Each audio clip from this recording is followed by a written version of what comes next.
ከክሎፕ አብዮት እስከ 26ቱ የአርነ ስሎት ዘመን ሊቨርፑል ከእግር ኳስ በላይ ያደረገው ይህንን አስገራሚ የ46 ዓመታት ጉዞ ዛሬ በአንድ ላይ እንቃኛለን። እስከ መጨረሻው አብራችሁን ቆዩ፣ በእርግጠኝነት ትገረማላችሁ። ብዙዎቻችን ሊቨርፑል የአንፊልድ የዘላለም ባለቤት አድርገን እናስበዋለን። ነገር ግን ታሪኩ ተቃራኒ ነው። መጀመሪያ ላይ በአንፊልድ ስታዲየም ላይ ይጫወት የነበረው የከተማ ተቀናቃኝ ኤቨርተን ነበር። የዓለምን እግር ኳስ ታሪክ የቀየረ ታላቁ ሊቨርፑል ከአውሮፓ የክብር ማማ ላይ ሆኖ ዓለምን ከማንቀጥቀጥ እስከ 30 ዓመት የዋንጫ ድርቀት፣ የደጋፊዎች የለቅሶ ማዕበል፣ ይህ ክለብ እንዴት ከሞት አፋፍ ተነስቶ በድጋሚ ነገሰ?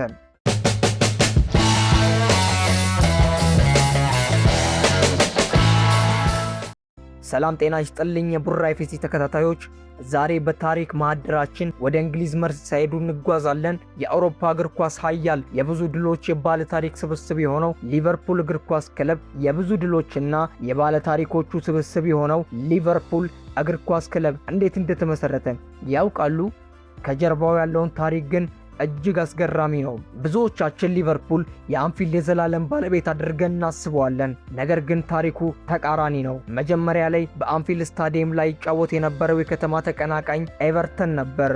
ስታዲየሙ ደግሞ ጆን ሆልዲንግ የተባለ የሊቨርፑል ከተማ ከንቲባና ባለሀብት የግል ንብረት ነበር። በ1992 አካባቢ ባለቤቱ ጆን ሆልዲንግ እና በኤቨርተን አመራሮች መካከል በስታዲየሙ ክራይ ዋጋ ላይ ከባድ አለመግባባት ተፈጠረ። ኤቨርተኖች በዋጋ ባለመስማማታቸው አንፊልድን ጥለው ወደ ጉዲሰን ፓርክ ለመዘዋወር ወሰኑ። ኤቨርተን ስታዲየሙን ጥሎ ሲወጣ ባለቤቱ ጆን ሆልዲንግ ባዶ ስታዲየም ይዘው ቀሩ። እኚህ ስልጡን ነጋዴ ግን ሜዳው ዝም ብሎ እንዲቀመጥ አልፈለጉም። የራሳቸውን አዲስ ክለብ ለመመስረት ወሰኑ። እንደ አውሮፓውያን አቆጣጠር ማርች 3 በ1892 ጆን ሆልዲንግ የሊቨርፑል እግር ኳስ ክለብ በይፋ መሰረቱ።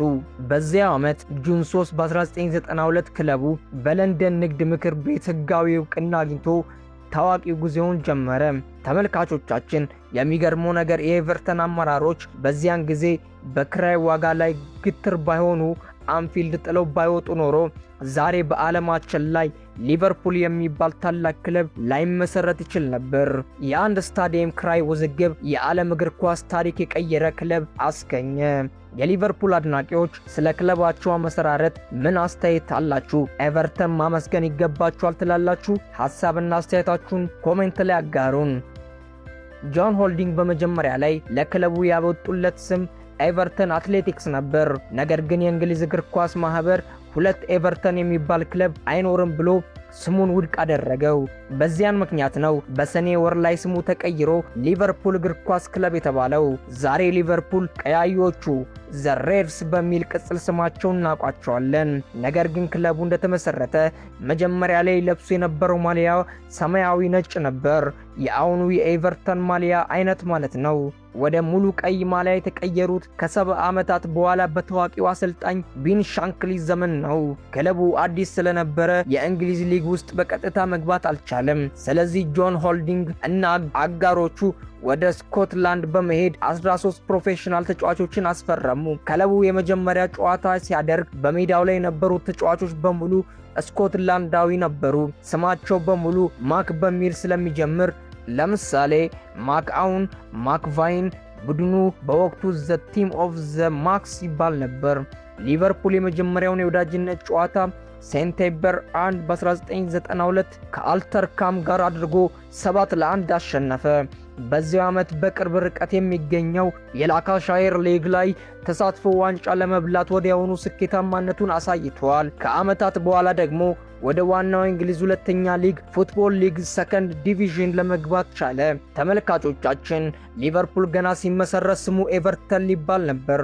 ማሊያውን ሰማያዊ የነበረና ተጫዋቾቹን በሙሉ ስኮትላንዳዊን የነበሩበት አስገራሚ ታሪክ ነበር። ይህ ታሪክ ግን ዛሬ ለደረሰበት ታላቅ መሰረትን ጥሏል። ሊቨርፑል በሁለተኛ ዲቪዥን ውስጥ በገባበት የመጀመሪያ ውድድር ዓመት በ1993 እስከ 94 በአንድም ጨዋታ ሳይሸነፍ ቻምፒዮን በመሆን በቀጥታ ወደ መጀመሪያው ዲቪዥን ፈርስት ዲቪዥን አደረገ። ክለቡ ከተመሰረተ ገና በ9 ዓመቱ እንደ አውሮፓውያን አቆጣጠር በ1901 ለመጀመሪያ ጊዜ የከፍተኛ የእንግሊዝ ሊግ ዋንጫ በማንሳት የሀገሪቱ ትልቅ ኃያል መሆኑ መቻሉን አበሰረ። በ1906 ደግሞ ሁለተኛው የሊግ ዋንጫ አነሱ። በ1906 ሊቨርፑል ሁለተኛው የሊግ ዋንጫ ካሸነፈ በኋላ ክለቡ በአንፊልድ ስታዲየም ላይ አዲስና ግዙፍ ቋሚ ተመልካቾችን አገኘ። ይህ የስታዲየሙ ክፍል ስፒዮን ኮፕ ወይም በአጭሩ ዘኮፕ ተባለ። ስሙ የወጣው በቦየር ጦርነት በወር ወቅት ብዙ የሊቨርፑል ከተማ ወታደሮች ያለቁበትና ደቡብ አፍሪካ የሚገኝ ስፒዮን ኮፕ የተባለ ኮረብታን ለመዘከር ነበር። ይህ የደጋፊዎችን ቦታ እስከዛሬ በዓለም እግር ኳስ ታዋቂና የሊቨርፑል የልብ ትርታ ነው። ሊቨርፑል በ1940ዎቹ እስከ 50ዎቹ ላይ በከፍተኛ ሁኔታ አሽቆልቁሎ ወደ ሁለተኛው ዲቪዥን ወርዶ ለረጅም ዓመታት እዚያ ቀርቶ ነበር። ነገር ግን በ1959 አንድ ሰው መጣና የክለቡን ታሪክ ለዘላለም ቀየረው። እሱም ታዋቂው ስኮትላንዳዊ አሰልጣኝ ቢል ቫንጊሊ ነው። ቀደም ሲል እንዳልኩት ሊቨርፑል ሰማያዊ ነጭ በኋላም ቀይ ማሊያ ነጭ ቁምጣ ይለብሱ ነበር። በ1964 ግን ሻንክሊ ተጫዋቾቼ በሜዳ ላይ አስፈሪና ግዙፍ መስለው እንዲታዩ ፈልጋለሁ በማለት እንዲሆን አደረገ። ዘ ሬድስ ቀያዮቹ የሚል ታላላቅ ስም በይፋ ደመቀ። ሻንክሊ በአንፊልድ ስታዲየም መተላለፊያ ላይ ዚስ ኢዝ አንፊልድ የሚል ታዋቂ ተምብሌን ሰቀለ። ክለቡም ከሁለተኛው ዲቪዥን አውጥቶ ሶስተኛ የሊግ ዋንጫ፣ ሁለተኛ የኤፍኤ ካፕ ዋንጫ እና የመጀመሪያ የአውሮፓ ዋንጫ አሸነፈ። ቢል ቫንግሊ በ1974 ሲለቅ ረዳቱ የነበረው ቦብ ፔስሊ ቡድኑን ተረከበ። ፔስሊ ሊቨርፑልን በእንግሊዝ ብቻ ሳይሆን በአውሮፓ መድረክ ላይ የማይደፈር ጭራቅ አደረገው።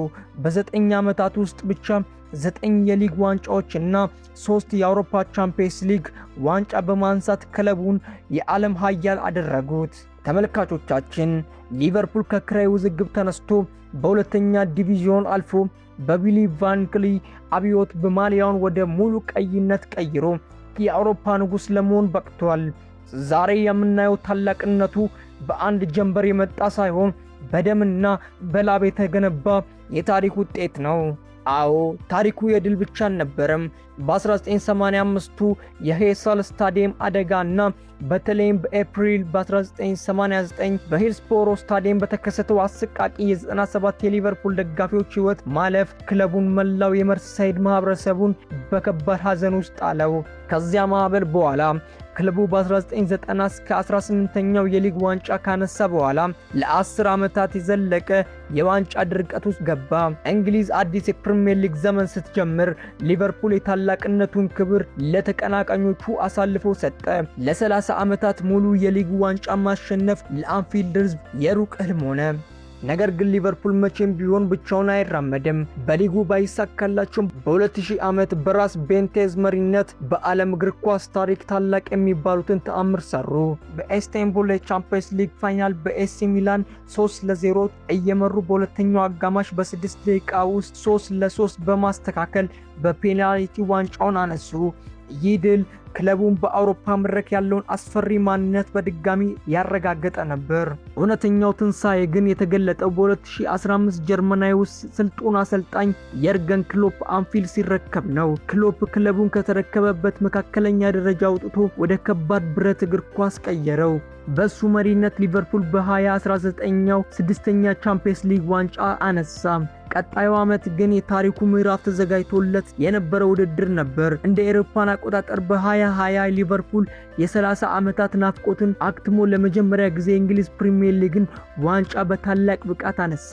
ቀዮቹ በክሎፕ ስር ሁሉንም ዋና ዋንጫ በመብላት ወደ ቀድሞ የክብር ማማቸው ተመለሱ። በ2024 የርገን ክሎፕ ታላቅ ታሪክ ሰርቶ ከአንፊልድ ከተሰናበተ በኋላ ክለቡ በአዲስ አሰልጣኝ አርነ ስሎት መሪነት አዲስ ሽግግር የፉክክር ምዕራፍ ውስጥ ገብቷል። ከ1892 አመሰራረት፣ ከ1980ዎቹ የበላይነት፣ ከ30 ዓመታት ስቃይ እስከ 2020ዎቹ ትንሳኤ ሊቨርፑል ከእግር ኳስ ክለብነት በላይ የጽድቅና የባህል ተምሳሌት ነው። የሊቨርፑል ደጋፊዎች በ1980 እስከ 26 ባለው ጉዞ ውስጥ ለእናንተ አድካሚና ደስ የሚለው ትዝታችሁ የትኛው ነው? ሐሳባችሁን በኮሜንት ላይ አጋሩን። ቪዲዮውን ላይክ እና ሼር ማድረግ አትርሱ። ስላዳመጣችሁ እናመሰግናለን። ይመቻችሁ።